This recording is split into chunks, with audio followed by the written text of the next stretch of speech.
Yo, good day mga utol, panibagong araw, panibagong pagkakataon na naman. Hot Spring muna tayo, isa sa pinakamagandang spot dito sa Laguna. Ang Silva Hot Spring Resort. Ano mo naman, meron silang mini falls, napakalinaw ng tubig, nature na nature. Oh. Diyan lang kami tamang chile. Yo, bago nga pala ang lahat, paglapag nyo sa spot na to, meron munang 15 minutes na lakarin. Pero kung ayaw nyo maglakad, pwede din kayong sumakay. Meron silang sasakyan dito na worth of 200. 4 na tao na ang pwedeng sumakay.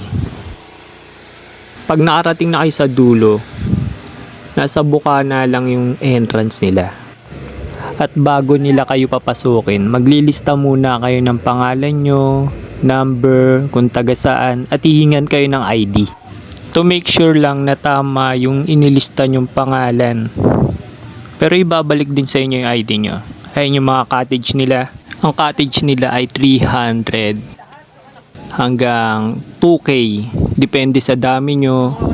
At ang day tour nila dito ay 100. Kaparehas din ng overnight nila, 100 din.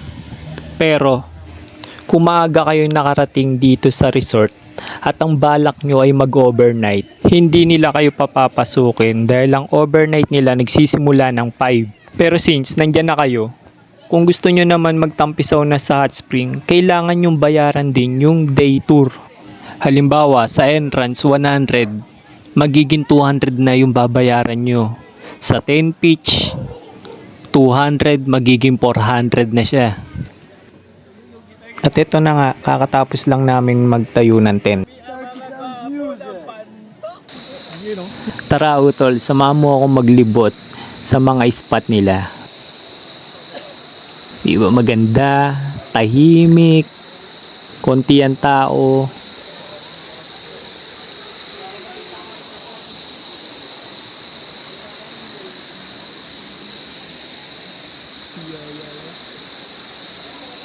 Malinaw na tubig.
Wala yung pagmamahal.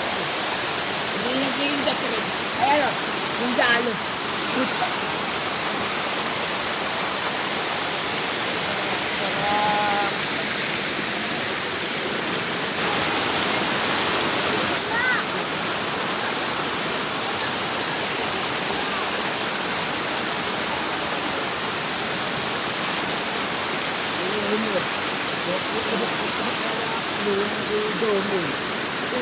Dahil lang ba hindi ka nakahirap, hindi ka dahil sa bagong t-shirt, ay naman. Bago rin, ano.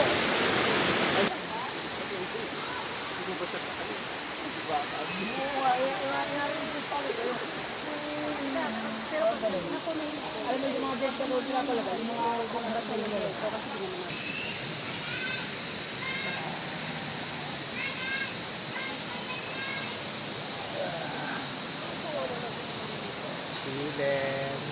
Oh, tajak.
Ito, hinihigop nito ang lamig ng paa ako.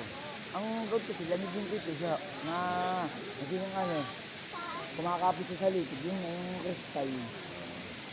Lamig, sa lamig siya yung nagsisimula eh. Di ba kare, pag lamig, sumakasakit ang paa ako. Yun na yun. Lumalabas yung oil ng kapag Nataon na. yung nakamay ko oil. Yung akin nga, sagad ko nga eh, tsaka sagad ko nga eh. Nabuktas siya ng 1 kilo kaya ganun madaling hanapin. Pero pag mga 30 view pa lang hindi lalabas. Parang dapat ang gano'n, yung balat, umaangat na gano'n.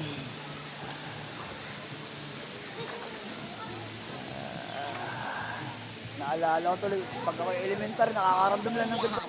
Ano, buhay ka pa. Bakit ko huli eh? Oo. Di, sinulog niya ang isang kulit nila. Sinulog niya eh. Eh ano nga, ugalingan mo nga. Pag ugalingan, alam mo, natutulog kita. Kung baga, nagkagamitan eh siya. Akala niya, sapat yung kanyang kakayahan. Yung utak, saka yung tapak, kulang pa yun. Yan.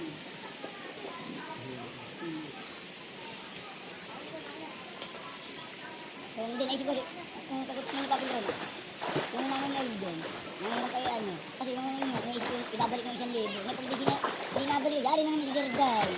Oh, diba? Ay, kung nag-ano na yun, hindi, kaya ka nakatira. Oh, kaya hindi mo malalaman hindi ano. Kasi pamatay na, hindi, huwag mo nasa dinar to. Marami na papabagsak sa akin. Kaya, siyot, may tingnan ka.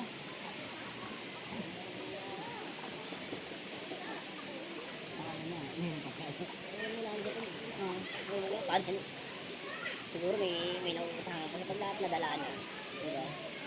Paano na siya? Tapos galit na lahat. Oo, ito.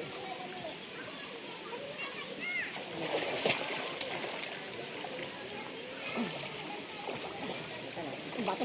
Ayan. Dala, bato lang. Wala ko may ilaw eh. Ano eh. Ayun. Ayun. Ayun mo. Malakar eh. Parang, ano? Malakar eh. Ayun. Parang isa yung malakad ka. Gulit nga natin. Matays ba? Ano ko eh. Ay, lumulutang. Ay, hindi, plastic.